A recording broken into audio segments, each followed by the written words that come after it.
నీకు నాకు జీవ కిరీటం ఇవ్వాలి. ఆ వాక్యానుసార జీవితమే మనకు ప్రాముఖ్యమైనటువంటిది. క్లుప్తంగా ఎంత చక్కనైనటువంటి మాటలు విన్నామో ప్రియులారా. దేవునికి మహిమ కలుగును గాక. వాక్యం అందించిన సహోదరుడిని ప్రభువు ఇంకా ఇంకా ఇంకా అభిషేకించి తన పరిచర్యలో వినియోగించుకొనును గాక. ఆమేన్. పిల్లరా, ఈ ఉదయకాలము మరి ఒక ప్రాముఖ్యమైనటువంటి మాటను మనం ధ్యానం చేసుకుందాం. ఈ యొక్క ఈ దిన ధ్యానము ఈ వాక్యమునకు, ఈ వాక్యానుసారమైన జీవితమునకు నీవు నేను ఏ విధంగా ఉన్నామో అనేటువంటి దానిని ధ్యానం చేసుకుందాం పిల్లరా. నేను బయట ఉన్నాను కాబట్టి నాకు తెలియదు నా వీడియో మరి సరిగా కనబడుతుందో లేదో, లైట్ సరిపోయిందో లేదో నాకు తెలియదు. కొనసాగుదాం. మలాకీ గ్రంథములో 1వ అధ్యాయములో ఉన్న 2 వచనాలని 3 వచనాలని 6, 8 మలాకీ గ్రంథము 1వ అధ్యాయము 6 నుంచి 8 వరకు ఎవరన్నా చదవగలుగుతారమ్మా? కుమారుడు తన తండ్రిని ఘనపరచును కదా. కుమారుడు తన తండ్రిని ఘనపరచును కదా. కుమారుడు తన తండ్రిని ఘనపరచును కదా. దాసుడు తన యజమానుని ఘనపరచును కదా. దాసుడు తన యజమానుని ఘనపరచును గదా. నా నామమును నిర్లక్ష్య పెట్టు యాజకులారా, నా నామమును నిర్లక్ష్య పెట్టు యాజకులారా, నేను తండ్రినైతే నాకు రావలసిన ఘనత ఏమాయను. నాకు రావలసిన ఘనత ఏమాయను. నేను యజమానుడనైతే నాకు భయపడువాడెక్కడ ఉన్నాడు అని సైన్యములకు అధిపతియగు యెహోవా మిమ్మును అడుగగా. ఎవరిని అడుగగా? మనల్ని అందరిని. ఏమని? నాకు రావలసిన ఘనత ఏమాయను. నేను రావలసిన ఘనత ఏమాయను. నేను యజమానుడనైతే నాకు భయపడువాడెక్కడ ఉన్నాడు. నాకు భయపడువాడెక్కడ. వాక్యం మనకి ఏం కలుగు చేస్తుంది? భయము కలుగు చేస్తుంది. వాక్యము చెప్పేవాడు ఏం చెప్పాలి? ఉన్నది ఉన్నట్లుగా చెప్పాలి. వాక్యం మాత్రమే, ఆమేన్. ఇంకొకటి లేదు.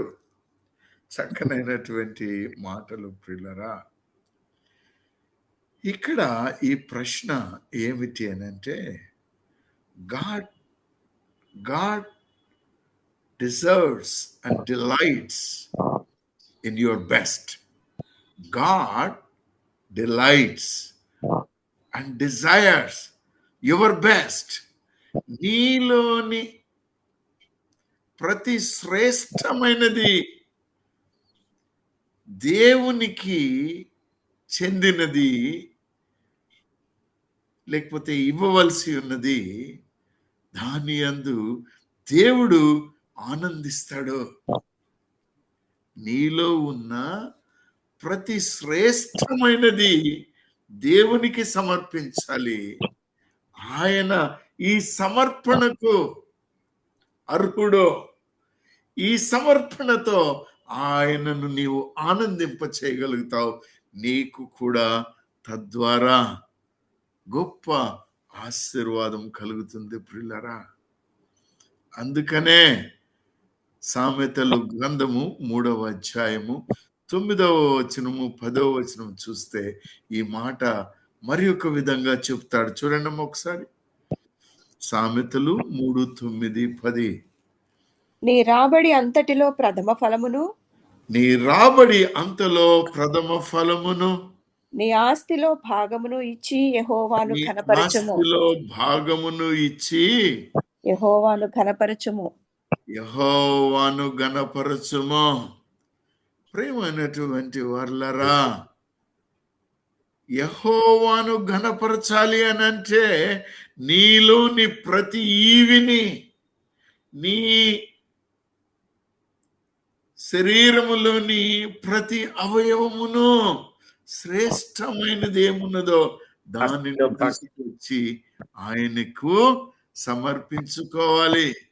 కాబట్టి ఈ ఉదయ కాలంలో మనము ఎందుకు దేవునికి శ్రేష్టమైనది ఇవ్వాలి?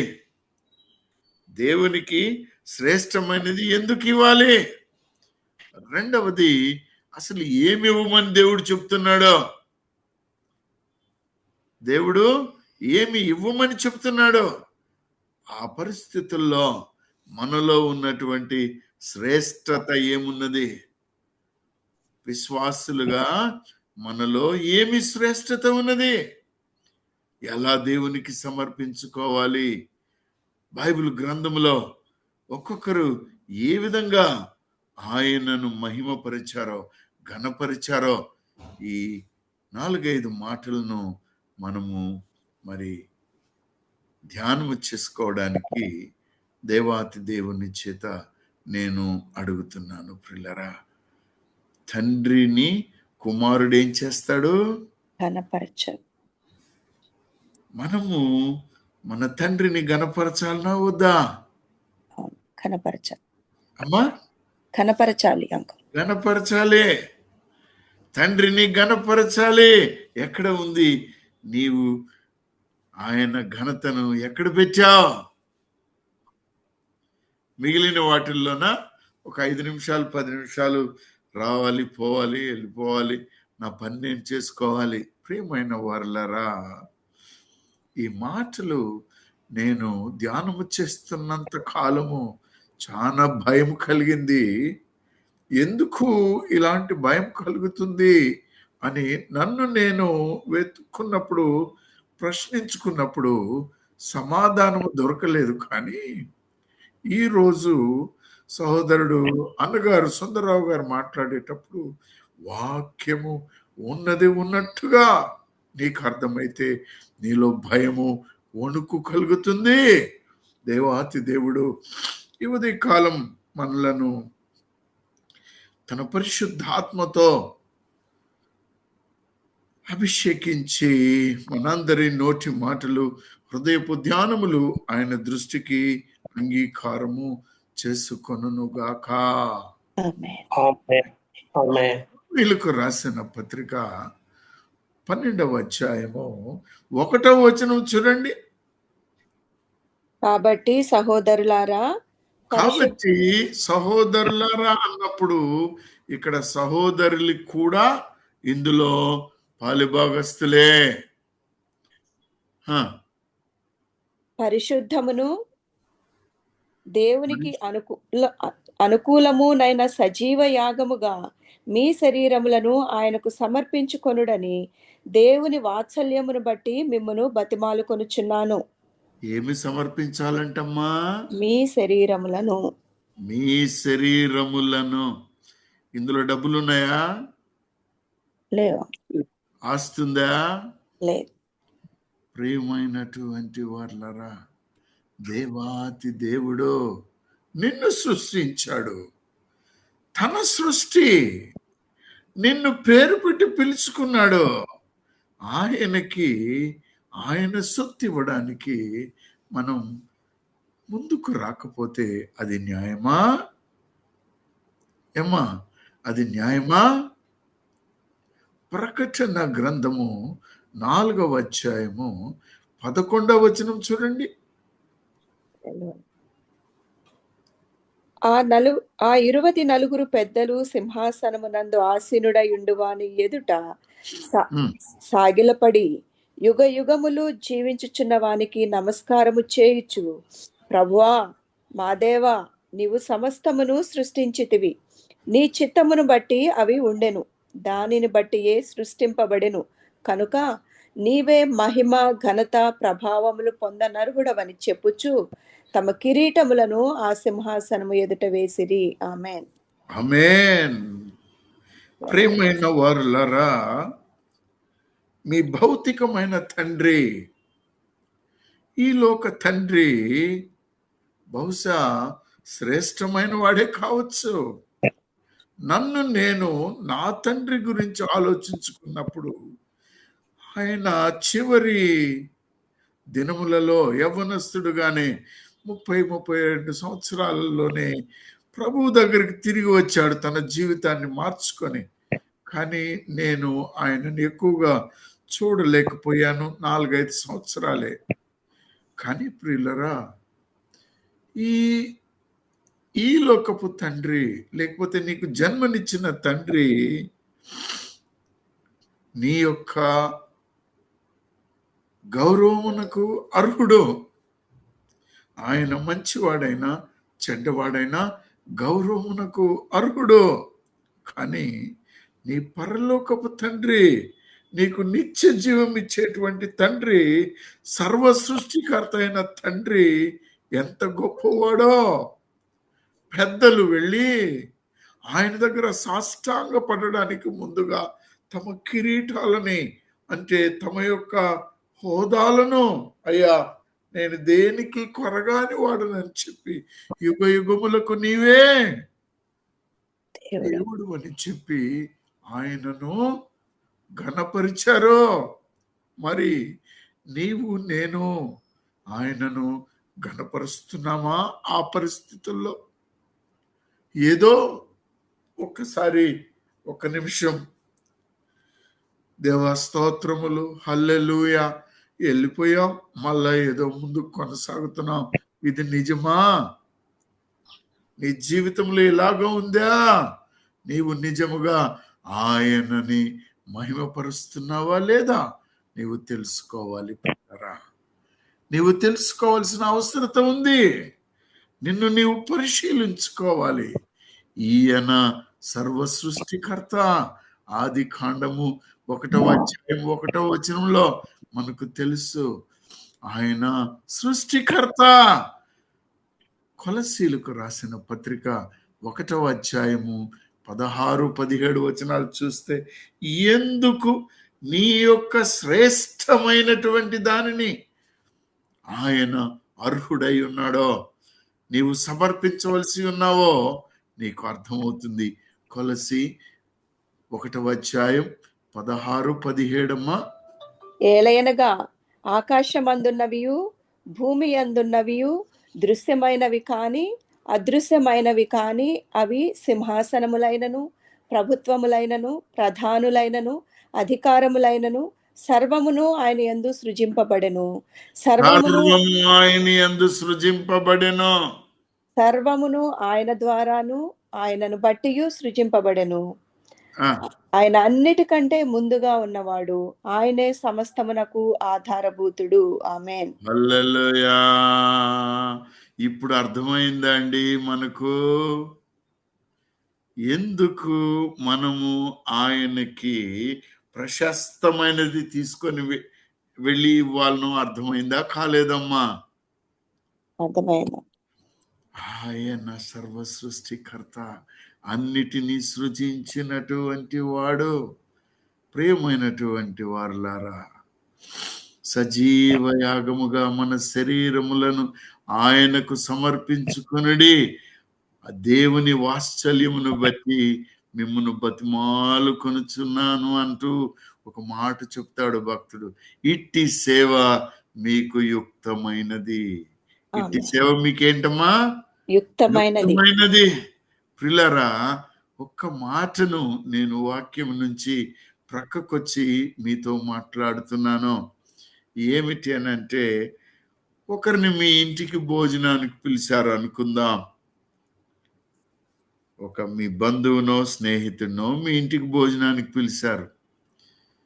భోజనానికి పిలిచి ఆయన వచ్చే లోపల మీరు భోజనం చేసుకుంటూ పిల్లలు కూర్చుంటూ ఉన్నారనుకోండి, అది గౌరవంగా అనిపిస్తుందా? మన సాంప్రదాయ ప్రకారంగా గౌరవం అనిపిస్తుందా? కానీ వచ్చినటువంటి అతిథిని మనం గౌరవించి రమ్మని చెప్పి వారితో మనం కూర్చొని భోజనం చేస్తూ ఉండొచ్చు. కానీ ప్రియులారా, దేవాతి దేవుడు, మన దేవుడు, మన తండ్రి, ఆయనను మనము గణపరచాలి. ఆ మాటలే ఈ వాక్యములో ఉన్నటువంటిది. ప్రశస్తమైనది దేవునికి మనము అర్పించాలి ప్రియులరా. మత్తయి సువార్త 20వ అధ్యాయం 14 నుంచి చూడండి అమ్మా. 20:14. 25:14. పరలోక రాజ్యము ఒక మనుష్యుడు దేశాంతరమునకు ప్రయాణమై తన దాసులను పిలిచి తన ఆస్తిని వారికి అప్పగించినట్లుండును. ఆమేన్. చదవను అంకుల్ మొత్తం. అమ్మా, ఇక్కడ చూస్తే దేవుడు మనకు కొన్ని తలాంతులు ఇచ్చాడు. ఒక వ్యక్తి దాటిని తీసుకువెళ్ళి పూడ్చిపెట్టాడు. ఆ, ఆయన తిరిగి వచ్చినప్పుడు ఏమైందో, ఆయన ఏం చెప్పాడో అక్కడ దేవుడు ఏం చెప్పాడు అమ్మా? 10 తలాంతులు ఇచ్చిన వాడు వచ్చి సమాధానం చెప్పాడు. అయ్యా, నేను వీటిని 20 చేశాను అన్నాడు. అయ్యా, నేను 2 అంతలుగా చేశాను అన్నాడు. ప్రియమైన వారలారా, నీవు నీ హృదయ ఆలోచనలను ఆయనకిస్తున్నావా లేదా? అక్కడి నుంచి మనం ప్రారంభిస్తాం. మత్తయి సువార్త 22:37 చూడండి అమ్మా. మత్తయి సువార్త 22:37. అందుకు ఆయన నీ పూర్ణ హృదయముతోను ఏంటమ్మా నీ పూర్ణ హృదయముతోను అమ్మా ఏంటి నీ పూర్ణ హృదయముతోను పూర్ణ హృదయము. ప్రియమైన వారలారా, నీ హృదయంలో యేసుక్రీస్తు ప్రభు ఎంత పరిమాణమై ఉన్నాడు? పూర్ణంగా ఉన్నాడా లేకపోతే ఇంతున్నాడా? ఇంతేనా? ఎంతున్నాడు? నీ పూర్ణ హృదయము ఎంతున్నాడు ఆయన? ఇది చాలా ప్రాముఖ్యమైనటువంటి ప్రశ్న ప్రియులారా, చాలా ప్రాముఖ్యమైనటువంటి ప్రశ్న. మీ పూర్ణ హృదయముతోను నీ పూర్ణ ఆత్మతోను నీ పూర్ణ మనస్సుతోను నీ దేవుడైన ప్రభువును ప్రేమింపవలెననున్నదియే. హల్లెలూయా. హల్లెలూయా. ఇది ముఖ్యమైనదియు మొదటిదియునైన ఆజ్ఞ. నిన్ను వలె నీ పొరుగువాని ప్రేమింపవలెనను రెండవ ఆజ్ఞయు దాని వంటిదే. ఆమేన్. హల్లెలూయా. హల్లెలూయా. ఒక నిమిషం అమ్మా, బ్యాటరీ ఏదో ట్రబుల్ ఇస్తుంది, అంటే తక్కువ ఉన్నట్టుంది. That's why I has come some other place. Hallelujah. తండ్రి స్తోత్రం.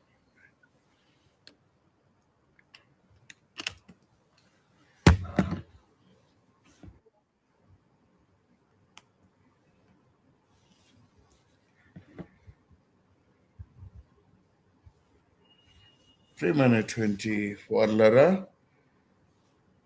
ఇక్కడ మనము గమనించినట్లయితే పూర్ణ హృదయము, పూర్ణ ఆత్మ దేవునికి సమర్పించాలి.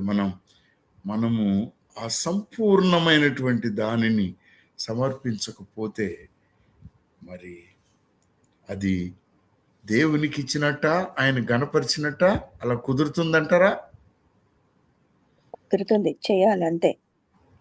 ఎంత చేస్తున్నాం అనేది ఒక ప్రశ్న, ఎంత చేస్తున్నాం అనేది మరొక ప్రశ్న. సాధకం చేసుకోవాలి. చాలా మంది డబ్బు కొరకు ఆలోచిస్తూ ఉంటాం, ధనం కొరకు ఆలోచిస్తూ ఉంటాం.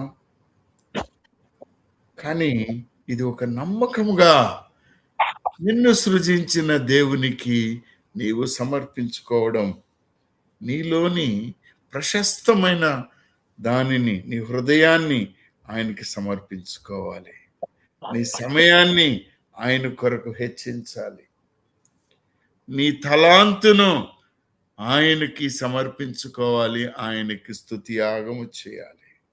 అది నేను చేయాలని ఎంతగానో ఆశపడుతున్నాం. 2వ కొరింథీయులకు రాసిన పత్రిక 9వ అధ్యాయము 6-8 ఒకసారి చూస్తారమ్మా.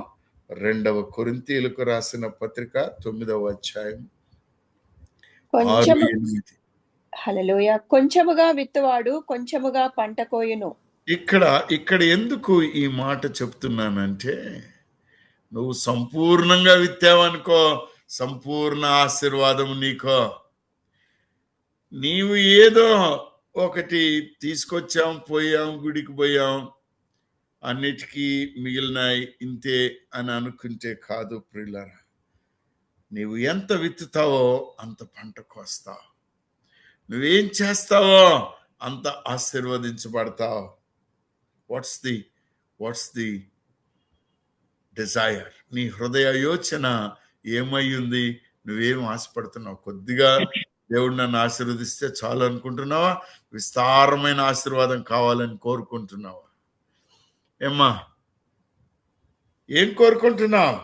దానిని బట్టి నీవు యోచించుకొని ఈ వాక్యం వినండి. కొంచెముగా విత్తువాడు కొంచెముగా పంట కోయును, సమృద్ధిగా విత్తువాడు సమృద్ధిగా పంట కోయును అని ఈ విషయమై చెప్పవచ్చును. హల్లెలూయా. 8వ వచనం. సమృద్ధిగా పంటను చాలు తల్లి, చాలు. రోమీయులకు రాసిన పత్రిక 12వ అధ్యాయం 1వ వచనంలో చూస్తే, సంపూర్ణ శరీరమును సజీవ యాగముగా సమర్పించుకోవాలి. మరి మత్తయి సువార్త 22లో 37లో చూస్తే, పూర్ణ హృదయముతోను పూర్ణ హృదయముతో, పూర్ణ ఆత్మతో, పూర్ణ మనస్సుతోను మనస్సు, మూడు ఏమేమో మూడు ఉన్నాయి అక్కడ. పూర్ణ హృదయము, పూర్ణ ఆత్మ, పూర్ణ మనస్సు. హృదయము, పూర్ణ ఆత్మ, పూర్ణ మనస్సు, ఆత్మ, పూర్ణ మనస్సుతో ప్రభువుని పూర్ణ మనస్సుతో ప్రభువుని ప్రేమించవలెను. ప్రియులారా, ఈ పూర్ణ ఆత్మతోటి, పూర్ణ మనస్సుతోటి నీవు ఆయనను ప్రేమించుతూ ఉన్నట్లయితే, ఆయనకు నిన్ను నీవు శ్రేష్టమైన ఈవిగా, శరీరాన్ని ఒక యాగముగా ఆయనకు నీవు ఇస్తున్నట్లయితే, నీ శరీరము దేవుని ఆలయము, నీ హృదయము దేవుని ఆలయము. ఈ మాటను మనము 1 కొరింథీయులకు రాసిన పత్రిక 6వ అధ్యాయము 19-20వ వచనంలో చూడవచ్చు. హల్లెలూయా. మీ దేహము దేవుని వలన మీకు అనుగ్రహింపబడి, దేహము దేవుని వలన మీకు అనుగ్రహింపబడి, మీలోనున్న పరిశుద్ధాత్మకు ఆలయమై ఉన్నదని మీరు మీలోనున్న, ఇక్కడ గమనించాలి ప్రియులారా, పరిశుద్ధాత్మ మనలో ఆల్రెడీ ఉంది. మీలో ఉన్న పరిశుద్ధాత్మకు ఆలయమై ఉన్నదని మీరు ఎరుగరా? ఆలయమై ఉన్నది. ఆ పరిశుద్ధాత్మను దుఃఖపరచకుడి అని చెప్పారు మనకు. కానీ మనము ఏ స్థితిలో ఉన్నామో ఈరోజు కొంత సమయం నిన్ను నీవు పరిశీలించుకోవాలని. నిజమే, 2వ రాకడ సమీపముగా ఉంది. మనం ఎత్తబడే సంఘములో ఉండాలి, మనము ఆయనను ప్రేమించాలి, ఇవన్నీ బాగున్నాయి. కానీ నిన్ను నీవు ఒక్కసారి పరిశీలించుకుంటే నీకు అర్థమవుతుంది ప్రియులారా. మార్కు సువార్త 12వ అధ్యాయం 30-31లో మరి ఒక మాట ఉంటుంది చూడండి. నీవు పూర్ణ హృదయముతోను, పూర్ణ ఆత్మతోను, పూర్ణ వివేకముతోను, నీ పూర్ణ బలముతోను నీ దేవుడైన ప్రభువును ప్రేమింపవలెనన్నది. ఇక్కడ వివేకము బలము, వివేకము బలము అంటే నీకున్న వివేకం కూడా, దేవుడిచ్చిన నీ బలం కూడా. ప్రియులారా, ఒక మాట, ఎంత చక్కటి మాట అంటే, మిగిలిపోయింది దేవుడికే సమయము. వచ్చేసాం ఇంటికాడ, ఇప్పుడు ఇంకొక 5 నిమిషాలు పడుకుంటాను, ప్రభువా బైబిల్ తల కింద ఉంది కదయ్యా, నన్ను దీవించి నన్ను కాపాడు అనే కాదు. నీ శ్రేష్టమైన ప్రారంభ గడియలో నీ దేవునికి సమర్పించు, ఆయనను మహిమపరచు. ప్రియులారా, నేను ఇవ్వడం గురించి, డబ్బులని మాట్లాడట్లేను. నిన్ను నీవు సమర్పించుకో. 2వ కొరింథీయులకు రాసిన పత్రిక 8వ అధ్యాయంలో మొదటి 5 వచనాలు చూసుకున్నట్లయితే, మాసిడోనియా సంఘము ఎంత ఆనందముతోటి వాళ్లకు కలిగినదే కాకుండా ఎంతో గొప్పగా వారు దేవునికి సమర్పించుకున్నారో మనకు కనబడుతుంది ప్రియులారా. మాసిడోనియా సంఘము ఏ విధముగా దేవునిని ఘనపరిచిందో మనకు కనబడుతుంది ప్రియులారా. అలాగే లూకా సువార్త 21వ అధ్యాయం మొదటి 4 వచనాలలో ఒక విధవరాలుంది. ఆమె ఏమి వేసింది కానుగ్గా? అమ్మా, తనకు కలిగినదంతా వేసింది. 2 కాసు. వేరే వాళ్ళు కొంత వేశారు, ఆమె సర్వమును వేసింది దేవునికి. ప్రియులారా, నేనేం అడుగుతున్నానంటే, నీవు నేను దేవునిని ప్రప్రథమంగా మన జీవితంలో పెట్టుకుంటున్నామా? యేసు క్రీస్తు ప్రభు కొరకు బ్రతుకుతున్నామా? మరి దేని కొరకు బ్రతుకుతున్నామో మనల్ని మనము ప్రశ్నించుకోవడానికి గాను యాకోబు పత్రిక 1వ అధ్యాయం 22వ వచనంలో ఒక మాటను చెప్తాడు చూడండి అమ్మా.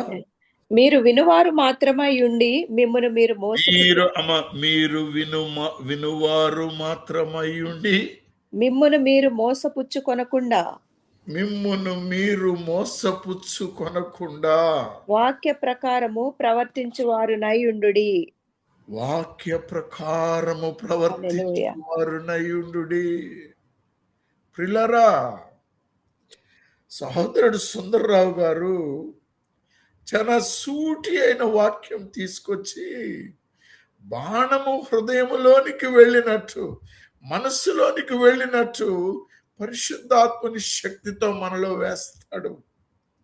మనం మోసపోతున్నామా? గమనించుకోండి ఒకసారి. Are we getting deceived by ourselves? If so, this is the time we should realize. మళ్ళొక్కసారి చదవండి అమ్మా. మీరు వినువారు మాత్రమై ఉండి మిమ్మును మీరు మోసపుచ్చుకొనకుండా వాక్య ప్రకారము ప్రవర్తించువారునై ఉండుడి. ఆమేన్. హల్లెలూయా. అమ్మా, నీ సమయము దేవుని కొరకు, దేవుని పరిచర్యకు ఎంతవరకు ఇస్తూ ఉన్నావు? ఏం చేస్తున్నావు? దేవుడు శ్రేష్టమైన వాడు, సర్వ సృష్టికర్త. నీలో ఉన్నటువంటి శ్రేష్టత్వాన్ని దేవునికి ఎంతవరకు ఇస్తున్నావు? నీ విశ్వాస పరిమాణం ఎంత? నువ్వేం చేస్తున్నావో నీకు తెలుసు. మనకు ఆదికాండము 4వ అధ్యాయం 3-5 వచనాలను చూస్తే ఏబేలు ఏమిచ్చాడు చూడండి ఒకసారి. ఆదికాండము 4:3-5 వచనాల దాకా తల్లి. కొంతకాలమైన తరువాత కయ్యూను పొలము పంటలో కొంత యెహోవాకు అర్పణగా తెచ్చెను. హేబేలు కూడా తన మందలో తొలుచూలు పుట్టిన వాటిలో క్రొవ్విన వాటిని కొన్ని తెచ్చెను. యెహోవా హేబేలును అతని అర్పణను లక్ష్యపెట్టెను. ఆమేన్. హల్లెలూయా. నీ సమర్పణ ఆయన లక్ష్య పెట్టాలి. నీ సమర్పణ ఆయన చేత అంగీకరింపబడాలి. అప్పుడు నీ హృదయ ఆలయములో, నీ శరీర ఆలయములో ఉన్న పరిశుద్ధాత్ముడు ఆనందిస్తాడు. హీ డిలైట్స్ అనే పదం వాడాను నేను ప్రియులారా. డిలైటింగ్ గాడ్, దేవునిని సంతృప్తి పరచుట, ఆనందపరచుట నీలో ఉంది. దానికే అబ్రహాము 22వ అధ్యాయం ఆది కాండములో ఏం చేశాడో 14 వచనాల దాకా చదువుకోవచ్చు, కానీ ఒక్క మాటను చదవండి అమ్మా. ఆయన ఏం చేశాడో, తన కుమారుని ఆయన అర్పించడానికి, ఆయనకి లేక పుట్టిన కొడుకు, ఈయనకంటే శ్రేష్టం ఆయనకి ఇంకేమైనా ఉంటుందా కుటుంబంలో? ఎన్నిసార్లు ప్రార్థన చేస్తే పుట్టాడు ఈయన. అయినా దేవునిని గౌరవించి విధేయత చూపించి అక్కడికి వెళ్ళాడు. కానీ దేవుని నమ్ముకొని వెళ్ళాడు.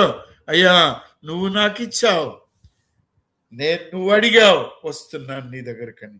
కానీ దేవుడు ఆయన ఎంత గొప్పగా ఆశీర్వదించాడో నీకు నాకు తెలుసు కదా.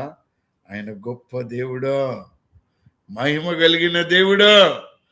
కుమారుణ్ణి చంపించేశాడు. అక్కడ చంపించాడా? లేదా కానీ ఆయన చిన్నవాని మీద చెయ్యి వేయకము, అతని హల్లెలూయా, ఆ చిన్నవాని మీద చెయ్యి వేయకుమన్నాడు.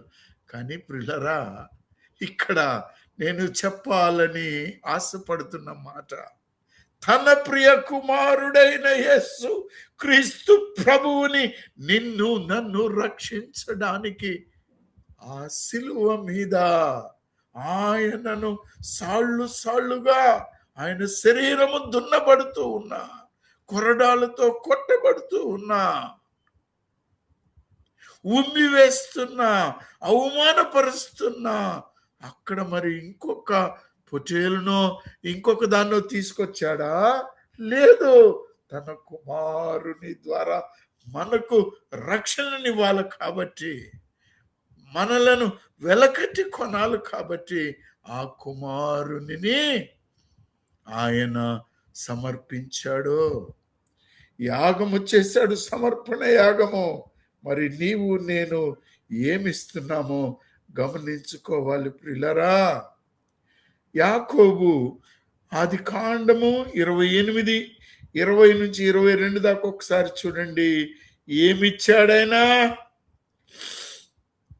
అప్పుడు యాకోబు, నేను తిరిగి నా తండ్రి ఇంటికి క్షేమముగా వచ్చినట్లు దేవుడు నాకు తోడయ్యుండి నేను వెళ్ళుచున్న ఈ మార్గములో నన్ను కాపాడి తినుటకు ఆహారమును ధరించుకొనుటకు వస్త్రములను నాకు దయచేసిన ఎడల యెహోవా నాకు దేవుడై ఉండును. మరియు స్తంభముగా నేను నిలిపిన ఈ రాయి దేవుని మందిరమగును. మరియు నీవు నాకిచ్చు యావత్తులో 10వ వంతు నిశ్చయముగా నీకు చెల్లించేదనని మొక్కుకొనెను. ఆమేన్. ప్రియులరా, ఈ వాక్యం అంతా గనుక చదువుకుంటూ వెళితే తన్ను తానే సమర్పించుకున్నాడు. ఆస్తి అంతస్తుల కన్నా తన్ను తానే సమర్పించుకున్నాడు. ప్రియులరా, ఈ మాటలు మనకు వాక్యాను సారమైనటివిగా గ్రహించుకున్నట్లయితే, దావీదు భక్తుడు కూడా ప్రియులరా, మొదటి సమూయేలు గ్రంథం 17వ అధ్యాయం, లేకపోతే 2వ సమూయేలు గ్రంథం 24 ఒక మాట చదువుకుందాం. 2వ సమూయేలు 24 దావీదు ఏం చేస్తాడో మనకు కనబడుతుంది. రాజు, నేను అలాగు తీసుకొనను, వెల ఇచ్చి నీ యొద్ద కొందును. వెల ఇయ్యక నేను తీసుకొనిన దానిని నా దేవుడైన యెహోవాకు దహన బలిగా అర్పించనని అరోనాతో చెప్పి ఆ కళ్ళమును ఎడ్లను 50 తులముల వెండికి కొనెను. ఆమేన్. హల్లెలూయా. ఉచితమైన దాన్ని తీసుకొచ్చి ఇది శ్రేష్టమైందని నేను దేవునికి ఇవ్వలేనయ్యా. అయ్యా, నా కష్టార్జితంలో నుంచి నేను ఒక కానుక ఇస్తే అది దేవునికి అంగీకారం. నాకెవరో 1,00,000 రూపాయలు లంచం ఇచ్చారు అనుకుందాం. 1,00,000 రూపాయలు లంచం ఇస్తే దాంట్లో నేను ఒక 100 రూపాయలు తీసుకుపోయి దేవునికి ఇస్తే అది శ్రేష్టమైనది అవుతుందా? ఏమా అవుతుందా? మాట్లాడట్లేరు. అవదా. పోనీ నిన్న మా ఇంట్లో మంచి బిర్యానీ వండారు, అందరం తిన్నాము, కొంత మిగిలింది, ఫ్రిడ్జ్లో పెట్టడానికి మర్చిపోయాము, పొద్దున్నే ఎవరో వస్తే వాళ్ళకు పెట్టాం, అది శ్రేష్టమైందా? ఆ మాటలలో నీకు నాకు కావాలి అంటే నీలో నీ ప్రశస్తమైనటువంటిది, శ్రేష్టమైనటువంటిది నీవు దేవునికి అర్పించాలని నీకు చెప్తున్నా. ప్రియులరా, మీరు అనుకోవచ్చు, అయ్యా ఇది పురుషులకే మాకు కాదు అని. బేతనియా మరియా ఉంది కదమ్మా, యోహాను సువార్త 12వ అధ్యాయంలో మొదటి 8 వచనాలు చదువుకుంటే ఆమె ఏం చేసింది యేసు ప్రభుకి? అమ్మా, అత్తరు తీసుకొచ్చి తల వెంట్రుకలతో ఆయన ఆ పాదములను అత్తరు తీసుకొని వచ్చి దాన్ని పగలగొట్టి ఆయన పాదాలకు పూచి తన కన్నీటితో ఆయన పాదాలను కడిగి ఆమె తన వెంట్రుకలతో ఆయన పాదాలను తుడిచింది. తద్వారా ఈ దినము వరకు యేసు క్రీస్తు ప్రభువుని పునరుద్ధానానికి సిద్ధపరిచినట్లుగా ప్రభు అంగీకరించాడు దానిని. మరి నీవిచ్చుచున్న నీ సమయమో ఏ విధంగా ఉందో నిన్ను నీవు తెలుసుకోవడానికి ప్రియులరా, లూకా సువార్త 7వ అధ్యాయం 36 నుంచి 2 వచనాలు చదవండి. 50 వచనాలు కూడా చూసుకోవచ్చు మనం. 7వ అధ్యాయము 32వ వచనం. 36వ వచనం నాన్న. పరిసయ్యులలో ఒకడు తనతో కూడా భోజనం చేయవలెనని ఆయనను అడిగెను.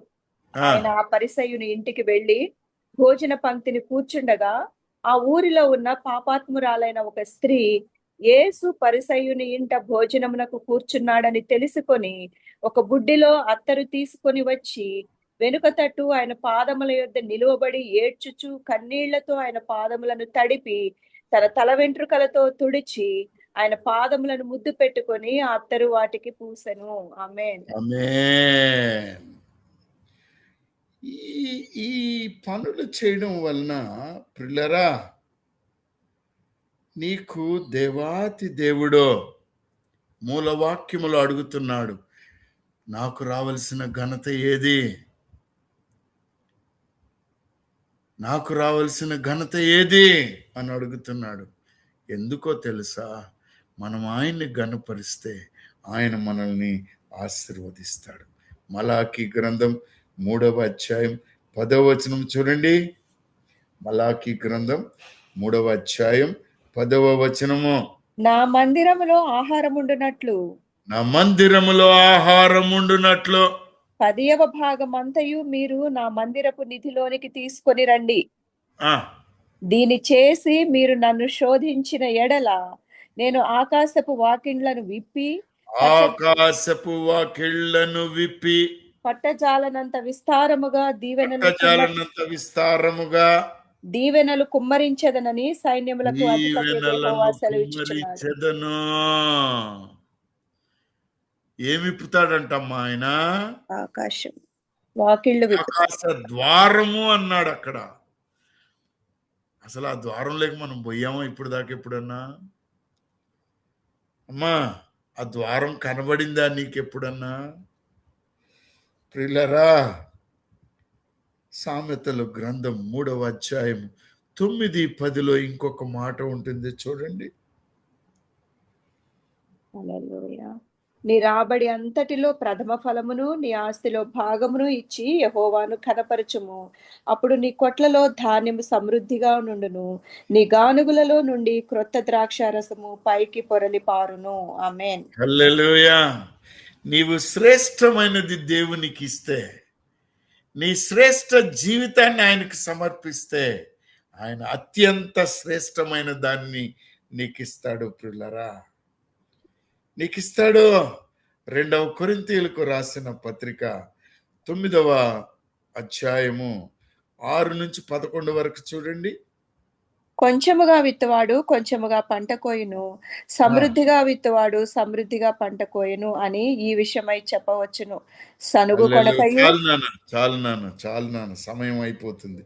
మత్తయి సువార్త 6వ అధ్యాయం 19-21లో చూస్తే ప్రియులరా, ఆయన మనకిచ్చు ఆత్మీయ ఆశీర్వాదములు, శాంతి, సమాధానము, ఆనందము, విశ్వాస దృఢత్వము మనకు కలుగ చేయడమే కాదు, మనకు పరలోకములో ఆయన దాచిపెట్టి ఉంటాడు.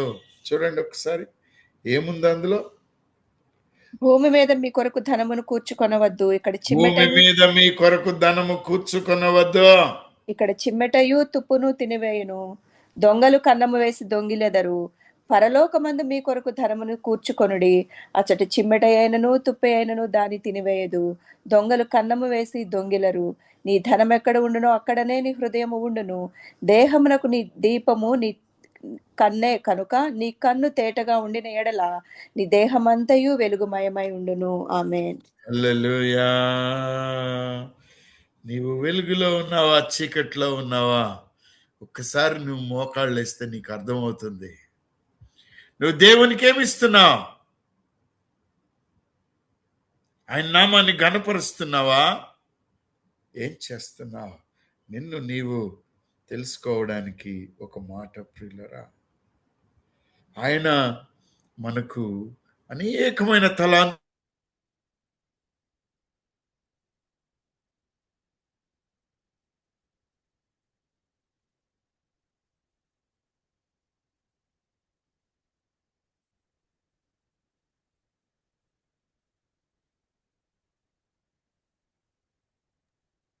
హల్లెలూయా.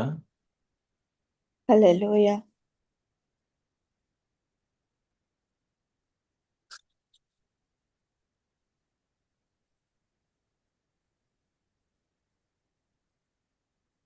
కట్ అయింది కదా. హ్యాంగ్ అయిందండి.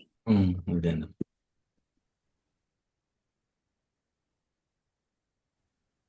హల్లెలూయా. హల్లెలూయా. హల్లెలూయా. సారీ అండి, బ్యాటరీ అయిపోయింది. సరే, ఇంకొక మాటని మనం చదువుకొని ఎలా దేవుని దగ్గరికి నీవు నేను తిరిగి రాగలుగుతామో, ఒకవేళ నేటికి శ్రేష్టమైన దానిని ఆయనకి ఇవ్వకుండా ఉంటే పరలోకంలో ఉన్నటువంటి ధనాగారం ఖాళీ అయిపోతుంది. నీకు నాకు ఏముండదో, నీకు నాకు ఏముండదో. మరి ఒక మాటను మనం పరిశీలించుకుంటే ఏమిస్తున్నామో తెలుస్తుంది. పిల్లరా, నిజంగా మన గ్రూప్ ఎంత ఆశీర్వాదం కలిగిందంటే, ప్రతి ఒక్కరి జీవితము ఒక మాదిరికరమైన జీవితము, దేవునికి సమర్పించుకున్న సత్యం కనబడుతుంది. యవనస్తుడుగా ఉన్నప్పుడే సహోదరుడు జీవును నిర్ణయం తీసుకున్నాడు. ఆ నిర్ణయాన్ని నెరవేర్చాడు. తన జీవితాన్నే దేవునికి సమర్పించుకున్నాడు. పరిగెడుతూ ఉంటాడు.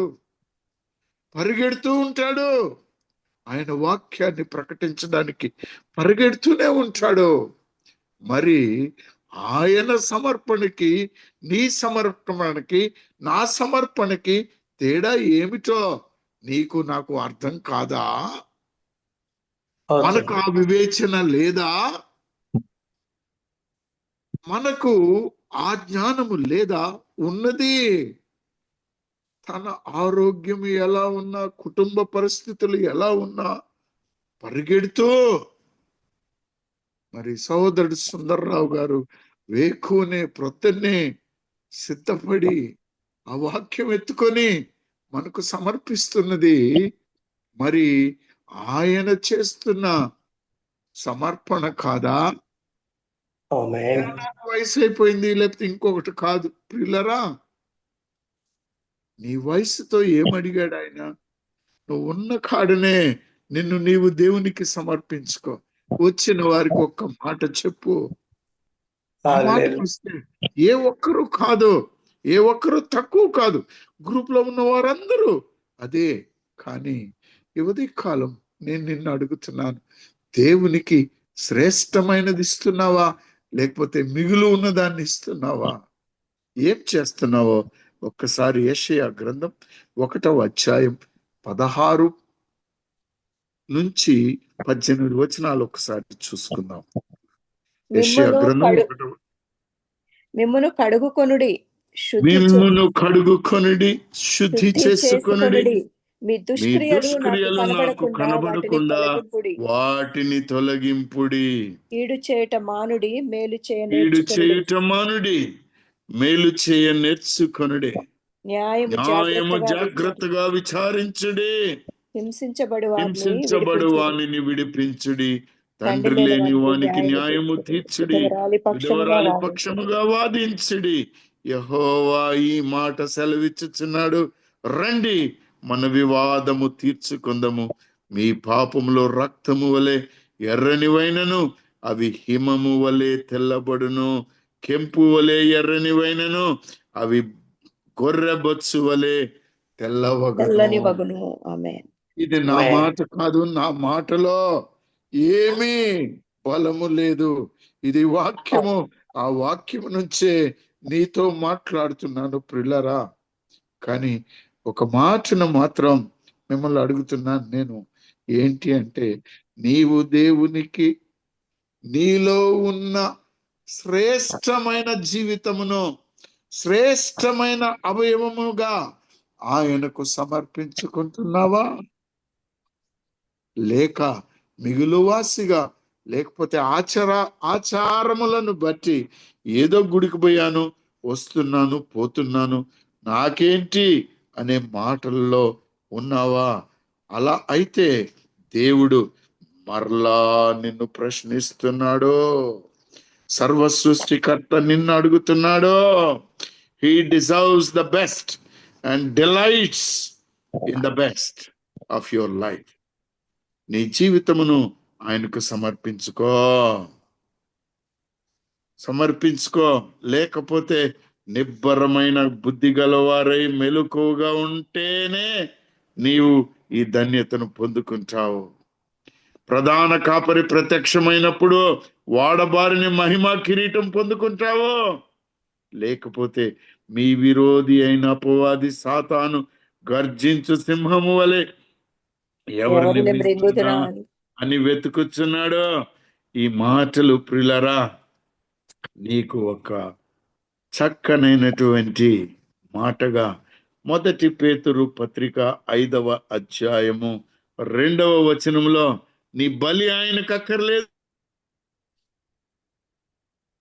దేవుని చిత్త ప్రకారం ఇష్టపూర్వకముగాను రెండవ వచనం చూడమ్మా, 2వ వచనం చూడండి. బలిమి చేత బలిమి. కాక దేవుని చిత్త ప్రకారం ఇష్టపూర్వకముగాను దుర్లాభేపేక్షతో కాక సిద్ధ మనసుతోను మీ మధ్యనున్న దేవుని మందను పై విచారణ చేయుచు దానిని కాయుడి. ఆమేన్. ఎందుకు ఈ మాట చెప్తున్నానో చెప్పమంటారా? అయ్యా, అక్కడ ఉన్నటువంటి మాట మలాకీలో ఓన్లీ పాస్టర్లకో లేకపోతే వాక్యం చెప్పే వాళ్ళకో, వాళ్ళ కొరకు కదా మాకు చెప్తున్నారు కదా అని అనొచ్చు మీరు.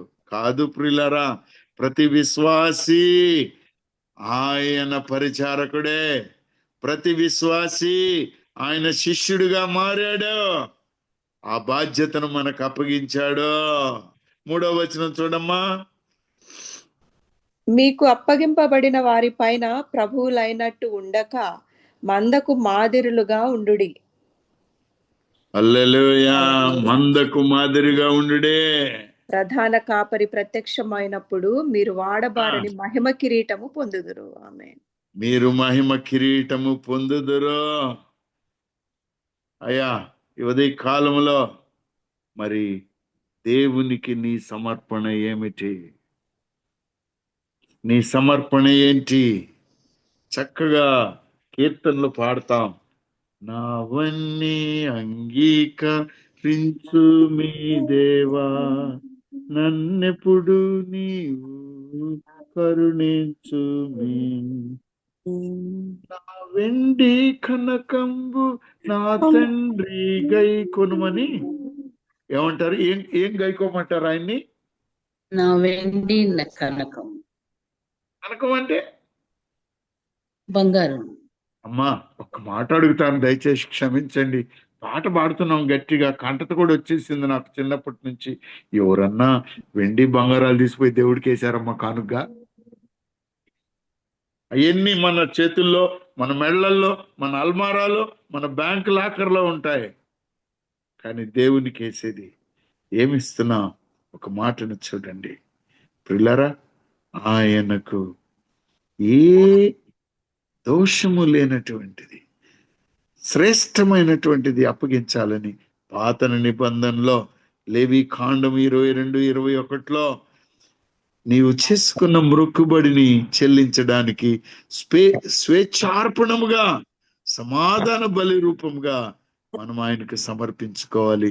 సజీవ యాగముగా మన శరీరమును, పూర్ణాత్మను, పూర్ణ మనస్సును, పూర్ణ బలమును, జ్ఞానమును సర్వము ఆయనకు సమర్పించాలి. నీకు విలువైనది ఆయనకు అత్యంత విలువగా సమర్పించుకోవాలి. అట్టి ధన్యమైనటువంటి జీవితాన్ని దేవాతి దేవుడు మనందరికీ దయచేయునుగాక. ఆమేన్.